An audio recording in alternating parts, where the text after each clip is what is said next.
তার সামনে তুই এইগুলা আইল কইলে হইবে আইনে দেন মই তো অনেক কথা পোলাটা পয়দা করলাম হালার বহালা এদিক ওদিক টই করে এর বাড়ি যায় ওর বাড়ি যায় খালি মাল খায় এত মাল খাইতে রে মানুষ মরলি আব্বা আব্বা কি হইছে গোলমাল হাই এই আমি হিন্না গো ওই আমার একটা মালের বোতল আছে লেলের ওই চৈরি বেইনি মালের বোতল কই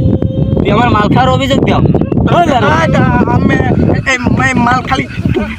পুরুষ মানে খায় আমি একটা পুরুষ তাহলে আর কেউ আছে তার মধ্যে আমার মাল নেবে কেনা সত্যি করে আব্বা আমার মাল দেন নাহলে কিন্তু খবর আছে কিন্তু আমি কিন্তু সব শেষ করে দিব কাল জ্বালাই তুই গেঞ্জি পারছ কি বলে তুই এত কিরাম পারবে গেঞ্জি তো এভাবেই পারে যে গরম পড়ছে এটা নাকি আমার ওই গামছিতে পুড়িয়ে গেছে আমি অত কথা কই না আমার মাল দেন তোমার লাগে মাইয়ে দেখছিলাম ওইখানটা নিফিরে এই তোমার এই দেখছিলাম অনেক সুন্দর তোমার চাইলে মেয়েটার লাগে দিমু তুমি যে মাতলামি শুরু করছো আর দেওয়া যাবে না বুঝছি তুই দে ভালো নাম যাই হ্যাঁ তো ভালো আমার বাবা খুব পছন্দ নিফিরে আর আমার আনতে দেন তার সামনে তুই এইগুলা আইল কইলে হইবে আইনে দেন মই তো অনেক কথা কইছো আবার কই কর